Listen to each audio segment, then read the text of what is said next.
আসসালামু আলাইকুম। আজ আমরা পবিত্র কোরআনের সবচেয়ে সুন্দর কাহিনীগুলোর একটি শুনব। এটি এমন এক নবীর জীবনগাথা যার জীবন ছিল ধৈর্য, প্রজ্ঞা, সৌন্দর্য এবং ক্ষমার এক অসাধারণ নিদর্শন। তার কাহিনী আমাদের শেখায় যে আল্লাহর পরিকল্পনা সবসময়ই বান্দার জন্য সর্বোত্তম, যদিও সাময়িকভাবে তা কষ্টদায়ক মনে হতে পারে। চলুন আমরা নবী ইউসুফ আলাইহিসসালামের জীবনের গভীরে প্রবেশ করি। তার আগে আমার একটি রিকোয়েস্ট, ভিডিও ফুল দেখবেন। যারা নতুন দেখছে, আমার ভিডিওগুলো কেমন লাগে দয়া করে জানাবেন এবং আমার চ্যানেলটি সাবস্ক্রাইব করবেন।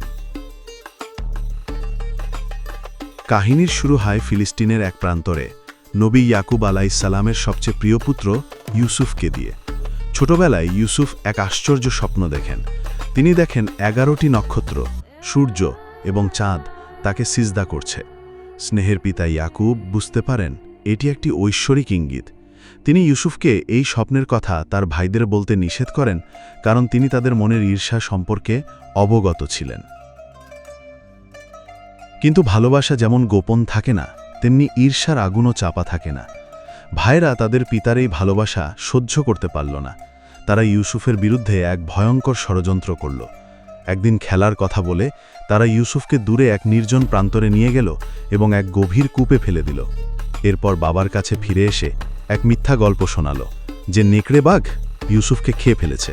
প্রমাণ হিসেবে দেখালো একটি রক্তমাখা জামা। কিন্তু আল্লাহ যাকে রক্ষা করেন তাকে কে বাড়তে পারে? কূপের গভীরে একা ইউসুফ আল্লাহর ওপর ভরসা রাখলেন।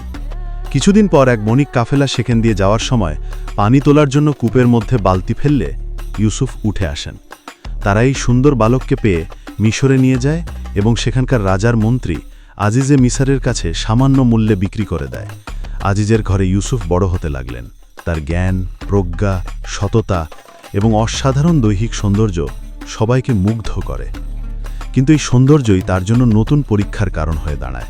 আজিজের স্ত্রী জুলাইখা তার প্রতি আকৃষ্ট হয়ে পড়ে এবং তাকে দিয়ে পাপ কাজ করাতে চায়।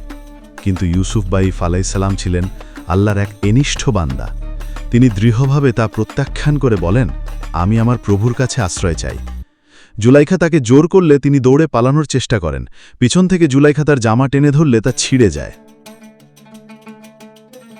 এই ঘটনা আজিজের সামনে এলে ইউসুফ আলাইহিসসালামের সত্যতা প্রমাণিত হয়।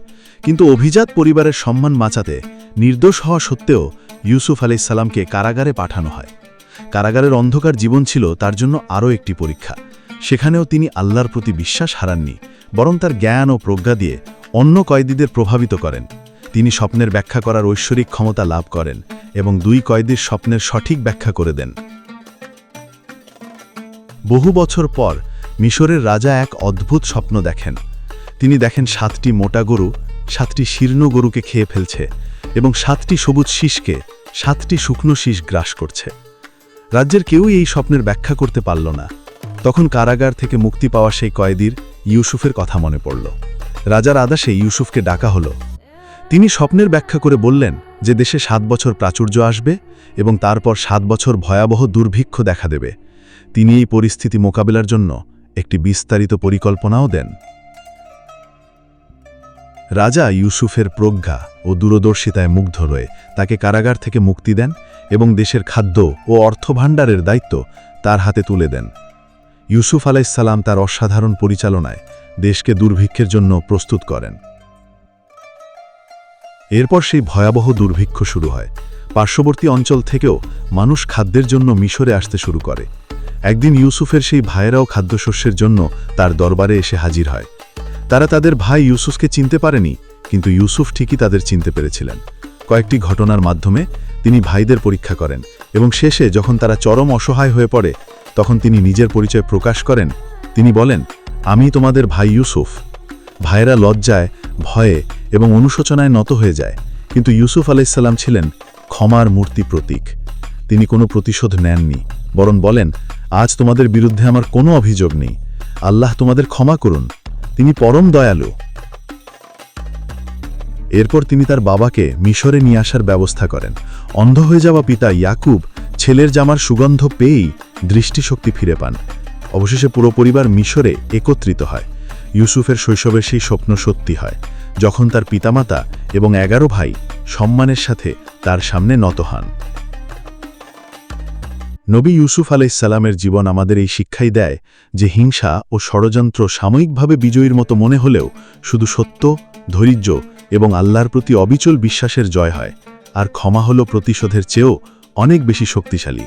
ভিডিওটা ভালো লাগলে লাইক করুন, বন্ধুদের সাথে শেয়ার করুন, আর এই ধরনের আরও ভিডিওর জন্য আমাদের চ্যানেলটি সাবস্ক্রাইব করতে ভুলবেন না। ধন্যবাদ।